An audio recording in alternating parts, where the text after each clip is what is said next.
महाराज रघु किसके लिए प्रसिद्ध थे? प्राचीन भारत की एक झलक में किसकी कहानी है? प्रेमचंद का असली नाम क्या था? ऐसे कई सारे क्वेश्चन है जो बीए पार्ट 1 50 मार्क्स हिंदी में पूछे जाते हैं। सो ये बीए पार्ट 1 आर्ट्स वाले, साइंस वाले और कॉमर्स वाले तीनों के लिए काफी इंपॉर्टेंट है। सो स्टार्ट करते हैं। पंच परमेश्वर के कहानीकार कौन थे? तो पंच परमेश्वर के कहानीकार थे प्रेमचंद्र। जुम्मन शेख किस कहानी का पात्र था? तो जुम्मन शेख था पंच परमेश्वर कहानी का पात्र। ठीक है, पंच परमेश्वर। प्रेमचंद द्वारा लिखित कहानी का नाम बताएं। तो प्रेमचंद द्वारा जो लिखित कहानी है वह है पंच परमेश्वर। पंच परमेश्वर के आधार पर जुम्मन के पिता का नाम बताएं। तो पंच परमेश्वर के आधार पर जो जुम्मन के पिता का नाम था वह था जुमराती। ठीक है, जुमराती। क्वेश्चन नंबर 7 है अल्लू चौधरी किस कहानी का पात्र था? तो अल्लू चौधरी था पंच परमेश्वर कहानी के पात्र। क्वेश्चन नंबर 8 है खाला किसकी खाला है? तो खाला है अल्लू की या जुम्मन की? तो खाला किसकी खाला है? तो ये है जुम्मन की। ठीक है, जुम्मन की खाला है। क्वेश्चन नंबर 9 है मुंशी प्रेमचंद लिखित कौन सी रचना आपके पाठ्य पुस्तक में संकलित है? तो मुंशी प्रेमचंद द्वारा लिखित जो रचना है वह है पंच परमेश्वर। ठीक है, पंच परमेश्वर। क्वेश्चन नंबर 11 पंच परमेश्वर कहानी में सरपंच किसे कहा गया? तो पंच परमेश्वर कहानी में जो सरपंच कहा गया वो कहा गया जुम्मन शेख को। ठीक है, जुम्मन शेख को। क्वेश्चन नंबर 12 प्रेमचंद का असली नाम क्या था? तो प्रेमचंद का असली नाम था धनपत राय। ठीक है, धनपत राय। क्वेश्चन नंबर 13 है पंच परमेश्वर के आधार पर पंच की वाणी किसकी वाणी है? तो पंच परमेश्वर के आधार पर पंच की वाणी जो है वह है ईश्वर की वाणी। ठीक है, भगवान की वाणी। क्वेश्चन नंबर 14 है पंच परमेश्वर कहानी है या निबंध? तो पंच परमेश्वर क्या है? तो यह है कहानी। ठीक है। क्वेश्चन नंबर 15 है पंच परमेश्वर का जन्म कहाँ हुआ था? तो पंच परमेश्वर का जो जन्म हुआ था वो हुआ था लम्ही बनारस में। ठीक है, लम्ही बनारस में। क्वेश्चन नंबर 16 समझू साहू किस कहानी का पात्र है? तो समझू साहू कहानी का पात्र है पंच परमेश्वर। ठीक है, पंच परमेश्वर। क्वेश्चन नंबर 17 हिंदी में कथा सम्राट किसे कहते हैं? तो हिंदी में कथा जो सम्राट कहते हैं वो कहते हैं प्रेमचंद्र। क्वेश्चन नंबर 18 है पंच परमेश्वर के रचयिता का नाम लिखें। तो पंच परमेश्वर के रचयिता का नाम क्या है? तो ये है प्रेमचंद्र। ठीक है, प्रेमचंद्र। क्वेश्चन नंबर 19 है पंच परमेश्वर कहानी के प्रथम बार सरपंच किसे कहा गया था? तो ये कहा गया था अलगू चौधरी को। ठीक है, अलगू चौधरी को। क्वेश्चन नंबर 20 है पंच परमेश्वर कहानी में पंच को क्या माना जाता है, यानी क्या कहा जाता है? तो ये कहा जाता है परमात्मा का सच्चा प्रतिनिधित्व। ठीक है, परमात्मा का सच्चा प्रतिनिधित्व। क्वेश्चन नंबर 21 गोदान उपन्यास के लेखक का नाम क्या है? तो गोदान उपन्यास लेखक का जो नाम है वह है प्रेमचंद्र। ठीक है। क्वेश्चन नंबर 22 पंच परमेश्वर शीर्षक कहानी का मुख्य पात्र कौन है? तो पंच परमेश्वर शीर्षक कहानी का जो मुख्य पात्र है वह है जुम्मन शेख। ठीक है, जुम्मन शेख। क्वेश्चन नंबर 23 प्राचीन भारत की एक झलक के लेखक कौन है? तो प्राचीन भारत के एक झलक का जो लेखक है वह है महावीर प्रसाद द्विवेदी। ठीक है, महावीर प्रसाद द्विवेदी। क्वेश्चन नंबर 24 है प्राचीन भारत की एक झलक में किसकी कहानी है? तो प्राचीन भारत की एक झलक में कहानी है महाराज रघु की। ठीक है, महाराज रघु। क्वेश्चन नंबर 25 है महावीर प्रसाद द्विवेदी की कौन सी रचना आपके पाठ्य पुस्तक में है? इस तरह से भी पूछा जाता है। तो महावीर प्रसाद द्विवेदी की रचना जो है वह है प्राचीन भारत की एक झलक। ठीक है, या फिर इस तरह से भी पूछा जाएगा प्राचीन भारत की एक झलक किसने लिखा? तो आप बता सकते हैं कि महावीर प्रसाद द्विवेदी ने। ठीक है। क्वेश्चन नंबर 26 है महावीर प्रसाद द्विवेदी कितने वर्षों तक सरस्वती पत्रिका के संपादक रहे? तो ये रहे थे 17 वर्षों तक। ठीक है, महावीर प्रसाद द्विवेदी 17 वर्षों तक सरस्वती पत्रिका के संपादक रहे थे। क्वेश्चन नंबर 27 है महावीर प्रसाद द्विवेदी किस पत्रिका के संपादक थे? तो सरस्वती पत्रिका के संपादक। ठीक है। क्वेश्चन नंबर 28 है कौत्स्य किसका शिष्य था? तो कौत्स्य जो था वह था महर्षि बड़तंतु का। ठीक है, महर्षि बड़तंतु का। क्वेश्चन नंबर 29 है महावीर प्रसाद द्विवेदी की अनुदित और मौलिक रचनाओं की संख्या कितनी है? तो यह है 80। ठीक है, 80। क्वेश्चन नंबर 30 है आचार्य महावीर प्रसाद द्विवेदी का देहांत कब हुआ था? तो इनका देहांत हुआ था 1938 में। क्वेश्चन नंबर 31 है आचार्य महावीर प्रसाद द्विवेदी का जन्म कब हुआ था? तो जन्म हुआ था 1864 में, मृत्यु 1938 में। दोनों याद रखना। क्वेश्चन नंबर 32 है द्विवेदी जी का जन्म कहाँ हुआ था? तो द्विवेदी जी का जो जन्म हुआ तो वो हुआ था दौलतपुर रायबरेली में। ठीक है, दौलतपुर रायबरेली में। द्विवेदी जी की प्रारंभिक शिक्षा कहाँ हुई थी? तो द्विवेदी जी की प्रारंभिक शिक्षा हुई थी गाँव के पाठशाला में। ठीक है, गाँव के पाठशाला में। क्वेश्चन नंबर 34 है आचार्य महावीर प्रसाद द्विवेदी के नाम पर किस युग का नामकरण किया जाता है? ये किया जाता है द्विवेदी युग का। ठीक है, द्विवेदी युग। क्वेश्चन नंबर 35 है महाराज रघु कहाँ के शासक थे? तो महाराज रघु जो थे वे थे सांकेत नगरी का। ठीक है, सांकेत नगरी का राजा। क्वेश्चन नंबर 36 है महाराज रघु किसके लिए प्रसिद्ध थे? तो महाराज रघु थे दानशीलता पराक्रम के लिए। ठीक है, दानशीलता और पराक्रम के लिए। क्वेश्चन नंबर 37 है महाराज रघु के शासन काल में श्रेष्ठ महर्षि कौन थे? तो महाराज रघु के शासन में श्रेष्ठ महर्षि थे बड़तंतु। ठीक है, बड़तंतु। क्वेश्चन नंबर 38 है कौत्स्य कौन था? तो कौत्स्य था महर्षि बड़तंतु का शिष्य। शिष्य कौत्स्य कितनी विद्याओं का ज्ञान प्राप्त किया? तो शिष्य कौत्स्य जो ज्ञान प्राप्त किया वह किया 14 विद्याओं का। ठीक है, 14 विद्याओं का ज्ञान उनके पास था शिष्य कौत्स्य के पास। क्वेश्चन नंबर 40 है विश्वजीत यज्ञ किसने करवाया था? तो विश्वजीत यज्ञ जो करवाया था वो करवाया था महाराज रघु ने। ठीक है, महाराज रघु ने। क्वेश्चन नंबर 41 है प्राचीन काल में विद्वान तपस्वी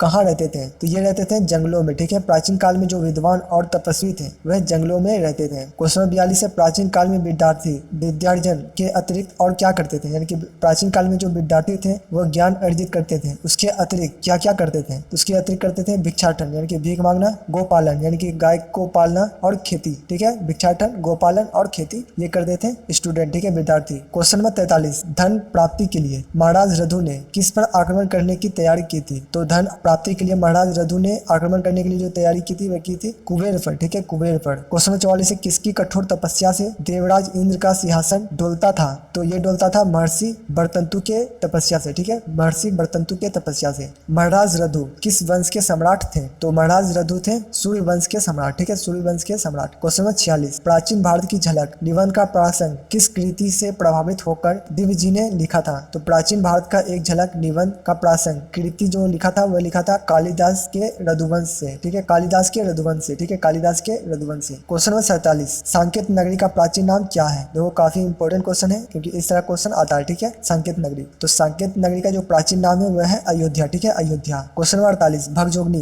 किस कहानी का पात्र है? तो भगजोगनी है कहानी का प्लॉट, ठीक है, कहानी का प्लॉट। क्वेश्चन नंबर 49 है, भगजोगनी किसकी पुत्री थी? तो भगजोगनी पुत्री थी मुंशी जी के, ठीक है, मुंशी जी के। क्वेश्चन नंबर 50 है, कहानी का प्लॉट की नायिका कौन थी? तो कहानी की प्लॉट की नायिका थी भगजोगनी, ठीक है, भगजोगनी। क्वेश्चन नंबर 51, कहानी के प्लॉट के लेखक का नाम बताएं? तो कहानी के प्लॉट के लेखक का नाम है आचार्य शिवपूजन सहाय, ठीक है, आचार्य शिवपूजन सहाय। क्वेश्चन नंबर 52 है, कहानी का प्लॉट के लेखक का जन्म कहाँ हुआ था? तो कहानी का प्लॉट के लेखक का जन्म हुआ था बक्सर के उनवास नामक गाँव में, ठीक है, बक्सर के उनवास नामक गाँव में। क्वेश्चन 53 है, शायद किस्मत की फटी चादर का कोई रफूगर नहीं है, ये किस कहानी का पंक्ति है? यानी कि ये पंक्ति जो कहा गया है वह किस कहानी में कहा गया है? शायद किस्मत की फटी चादर का कोई रफूगर नहीं है, ठीक है, तो ये कहा गया था कहानी का प्लॉट में, ठीक है, कहानी का प्लॉट। क्वेश्चन नंबर 54, गाँव वालों ने दरोगा जी के गले में क्या बांधकर नदी में डुबो दिया? यानी कि गाँव वालों ने दरोगा जी के गले में क्या बांधा था और उसे नदी में डुबो दिया? तो ये बांधा था पत्थर, ठीक है, पत्थर डाल के नदी में डुबो दिया। क्वेश्चन नंबर 55 है, शिव पूजन सहाय का निधन कब हुआ था? तो शिव पूजन सहाय का निधन हुआ था 21 जनवरी 1963 में, ठीक है, 21 जनवरी 1963। क्वेश्चन नंबर 56, आचार्य शिवपूजन सहाय का जन्म बिहार के किस गांव में हुआ था? तो आचार्य शिवपूजन सहाय का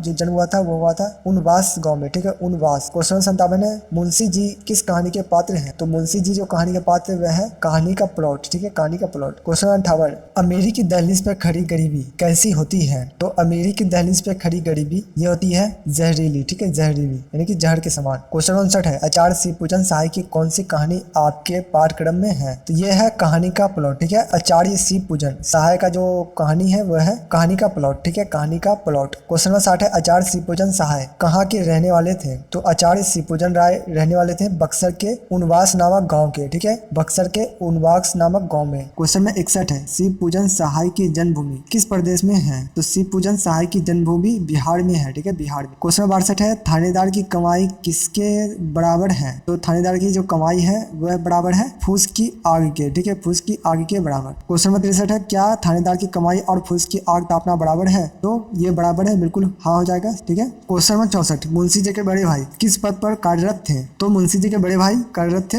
दरोगा के, ठीक है, दरोगा के। क्वेश्चन नंबर 65 है, दरोगा जी की मृत्यु के पश्चात यानी कि दरोगा जी की मृत्यु के बाद मुंशी जी के पास क्या बचता है? तो मुंशी जी के पास बचता है एक घोड़ा, ठीक है, एक घोड़ा। क्वेश्चन नंबर 66 है, मुंशी जी के पुत्री का नाम क्या था? तो मुंशी जी के पुत्री का नाम था भगजोगनी, ठीक है, भगजोगनी। क्वेश्चन नंबर 67 है, दरोगा जी के जमाने में मुंशी जी को कितने लड़के हुए और क्या वे जीवित रहे? तो बिल्कुल लड़के हुए, 5 लड़के हुए और वह जीवित नहीं रहा, ठीक है, 5 लड़के हुए और वो जीवित ना रहा। क्वेश्चन नंबर 68, भगजोगनी टूअर क्यों कहलाने लगी? तो भगजोगनी टूअर इसलिए कहलाने लगी क्योंकि उसके जन्म लेते ही उसकी माता की मृत्यु हो जाती है, ठीक है, इसी कारण उसे टूअर कहने लगा। क्वेश्चन नंबर 69, भगजोगनी का केस तेल के अभाव से कैसा लग रहा था? यानी कि भगजोगनी का जो बाल था वह तेल के अभाव से, बिना तेल के कैसा लग रहा था? तो ये लग रहा था चिड़ियों के घोंसला के समान, ठीक है, चिड़ियों के घोंसले के समान। क्वेश्चन नंबर 70 है, मुंशी जी किस किस बीमारी के शिकार हो गए थे? तो मुंशी जी हुए थे मोतियाबिंद, गठिया और दम्मा बीमारी के शिकार, ठीक है, मोतियाबिंद, दम्मा और गठिया। क्वेश्चन नंबर 71 है, भगजोगनी शादी में कौन सी समस्या थी? तो भगजोगनी की शादी में समस्या थी दहेज की राशि का पूरा न कर पाना, ठीक है, दहेज की राशि का पूरा न कर पाना। क्वेश्चन नंबर 72 है, भगजोगनी की शादी किससे होती है? तो भगजोगनी की शादी होती है 41 से 42 साल के अधेड़ से, ठीक है, 41 से 42 साल के अधेड़ से। क्वेश्चन नंबर 73 है, आचार्य शिवपूजन सहाय का जन्म कब हुआ था? तो आचार्य शिवपूजन सहाय का जो जन्म हुआ था वो हुआ था 9 अगस्त 1893 ईस्वी में, ठीक है, 9 अगस्त 1893 ईस्वी में। क्वेश्चन नंबर 74 है, शिवपूजन सहाय की संपूर्ण रचना किस पुस्तक में संग्रहित हुई है? यानी कि कौन सी पुस्तक में है? तो ये है शिवपूजन रचनावली में, ठीक है, शिवपूजन रचनावली में। क्वेश्चन नंबर 75 है, शिवपूजन सहाय ने किस अभिनंदन ग्रंथ का संपादन किया? तो शिवपूजन सहाय ने अभिनंदन ग्रंथ का संपादन किया, ये किया राजेंद्र अभिनंदन ग्रंथ का, ठीक है, राजेंद्र अभिनंदन ग्रंथ। क्वेश्चन नंबर 76 है, दिनकर का जन्म कहाँ हुआ था? तो दिनकर का जन्म हुआ था सिमरिया बेगूसराय में, ठीक है, सिमरिया बेगूसराय में। क्वेश्चन नंबर 77 है, दिनकर का शाब्दिक अर्थ क्या होता है? यानी कि दिनकर शब्द का जो शाब्दिक अर्थ होता है, शब्द का अर्थ होता है वह क्या होता है? तो ये होता है सूर्य, ठीक है, सूर्य। क्वेश्चन नंबर 78 है, दिनकर के निबंध का नाम लिखे। तो दिनकर के निबंध का नाम था भारत एक है, ठीक है, भारत एक है। क्वेश्चन नंबर 79 है, दिनकर का पूरा नाम क्या था? तो दिनकर का पूरा नाम था रामधारी सिंह दिनकर, ठीक है, रामधारी सिंह दिनकर।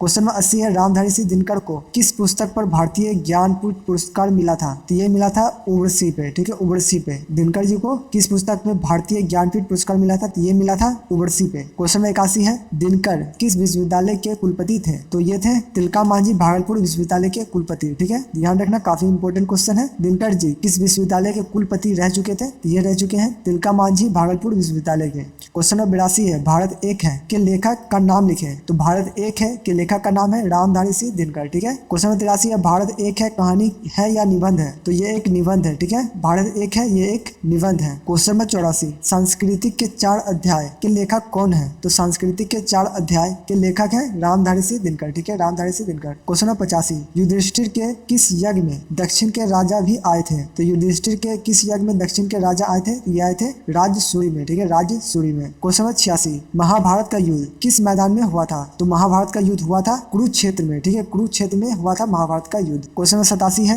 भारत एक है में दिनकर जी ने विविधता का सबसे बड़ा लक्ष्य किसे बताया है? तो ये बताया अनेक भाषाओं को, ठीक है, अनेक भाषाओं को। क्वेश्चन नंबर 88, एकता में बाधक कौन बाधाएं अब खत्म हो चुकी है? एकता में बाधक कौन बाधाएं अब खत्म हो चुकी है? तो ये हो चुकी है प्राकृतिक, ठीक है, प्राकृतिक। क्वेश्चन नंबर 79 है, भारत सरकार द्वारा स्वीकृति भाषाएं कितनी है? तो भारत सरकार द्वारा स्वीकृत भाषा है तो ये है 22। क्वेश्चन नंबर 90 है, प्रत्येक देश की अपनी कौन सी विशेषता सर्वथा निजी होती है जिससे वह पहचाना जाता है? तो ये होती है सांस्कृतिक, ठीक है, सांस्कृतिक। प्रत्येक देश को उसकी सांस्कृतिक से पहचाना जाता है, ठीक है। क्वेश्चन नंबर 91, भारत एक है शीर्ष निबंध दिनकर जी के किस पुस्तक में लिया गया है? तो ये लिया गया है संस्कृति के 4 अध्याय से, ठीक है, संस्कृति के 4 अध्याय से। क्वेश्चन 92, भारत एक है निबंध में प्लेटो का क्या अर्थ है? तो ये है पठारी क्षेत्र, ठीक है, पठारी क्षेत्र। क्वेश्चन नंबर 93 है, सर्वप्रथम किसने विंध्याचल को पार कर दक्षिण के लोगों को अपना संदेश सुनाया था? तो ये सुनाया था अगस्त ऋषि ने, ठीक है, अगस्त ऋषि ने। क्वेश्चन नंबर 94 है, देश के 3 भाग करने में किस पर्वत और किस नदियों की भूमिका है? तो ये है विंध्याचल और कृष्णा नदी की, ठीक है, विंध्याचल और कृष्णा नदी की भूमिका। क्वेश्चन नंबर 95 है, भारत की एकता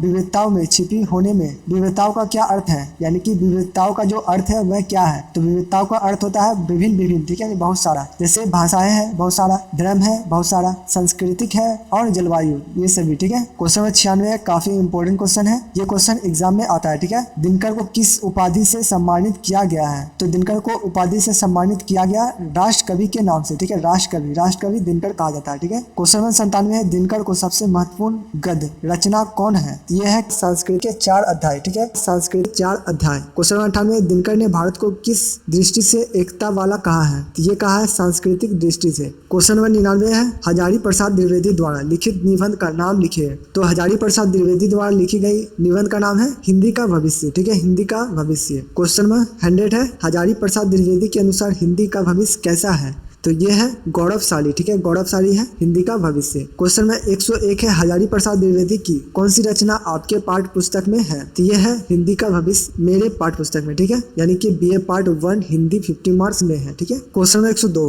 भारत सरकार ने हजारी प्रसाद द्विवेदी को किस उपाधि से अलंकृत किया था, यानी पुरस्कृत किया था? ये क्या था? पद्म विभूषण से, ठीक है, पद्म विभूषण से। क्वेश्चन में 103 है, हिंदी का भविष्य निबंध के लेखक कौन है? तो ये है हजारी प्रसाद द्विवेदी, ठीक है, हजारी प्रसाद द्विवेदी। क्वेश्चन में 104 हिंदी का भविष्य कहानी है या निबंध है? तो ये एक निबंध है, ठीक है। हिंदी का भविष्य ये एक निबंध है। क्वेश्चन 105 है, किस भाषा ने संघर्षों के भीतर से अपना रास्ता निकाला? तो ये निकाला हिंदी, ठीक है, हिंदी। किस भाषा ने संघर्षों के भीतर से अपना रास्ता निकाला था? तो ये निकाला था हिंदी। क्वेश्चन 106 बाधा मुक्त होने पर आचार्य जनक मुद्रिका शक्ति का परिचय कौन भाषा देगा? तो ये देगा हिंदी, ठीक है, हिंदी। क्वेश्चन 107 है, उच्चतर शिक्षा एवं ज्ञान विज्ञान के क्षेत्र में हिंदी क्यों अपेक्षित हुई है? तो ये हुई है परिभाषिक शब्दों के अभाव में, ठीक है, परिभाषिक शब्दों के अभाव में हिंदी जो है वो पिछड़ा रह गया, ठीक है। क्वेश्चन में 108 है, नवीन अंग्रेजी शिक्षा पद्धति में हमें क्या दिया है? तो ये दिया है मानवतावादी दृष्टि, ठीक है, मानवतावादी दृष्टि। क्वेश्चन में 109 भारतवासियों में शासन भार संभालने की योग्यता नहीं है, ये कथन किसका था? ये सोच किसका था? ये था अंग्रेजों का, ठीक है, अंग्रेजों का सोच था कि भारतवासियों में शासन संभालने का जो योग्य है वो नहीं है, ठीक है। क्वेश्चन 110 हिंदी में राजकाज चलाने की योग्यता नहीं है, ये कथन है। तो हिंदी में राजकाज चलाने की योग्यता नहीं है, ये कथन अंग्रेजों का था, ठीक है, अंग्रेजों का। क्वेश्चन में 111 किस भाषा ने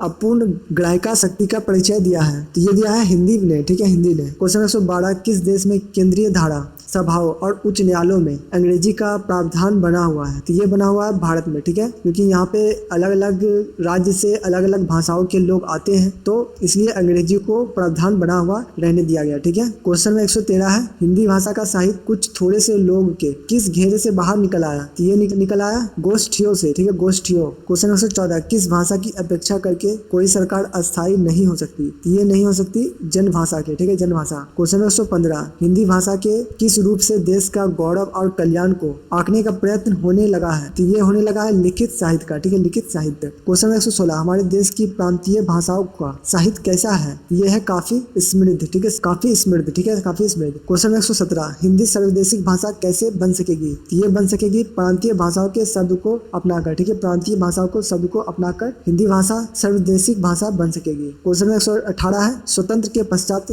राष्ट्रभाषा कौन बनी? तो ये बनी हिंदी, ठीक है, स्वतंत्र के पश्चात राष्ट्रभाषा जो है वो बनी हिंदी। क्वेश्चन 119 प्राचीन संतों और भक्तों ने हिंदी भाषाओं को क्या दिया है? ये दिया है कृतियां, ठीक है, हिंदी भाषाओं को कृतियां दिया है। क्वेश्चन 120 किन किन और हिंदी भाषाओं ने हिंदी के विकास में योगदान किया है? तो किन किन और हिंदी भाषाओं ने हिंदी के विकास में योगदान दिया है? तो ये दिया है सुनीति कुमार, काका कालेलकर, ठीक है, सुनीति कुमार और काका कालेलकर। तो गाइस आज के लिए इतना ही। उम्मीद आपको वीडियो पसंद आया होगा। पसंद आया तो प्लीज वीडियो को लाइक करना, कमेंट कर बताओ कि आपको कैसा लगा ये वीडियो और आपने इसमें से कितने क्वेश्चन का आंसर खुद से करा है। इसका नेक्स्ट वीडियो जल्दी इस चैनल पे आने वाला है, तो चैनल को सब्सक्राइब कर बेल आइकन को प्रेस जरूर कर देना। तब तक के लिए अपना ख्याल रखना। जय हिंद, वंदे मातरम।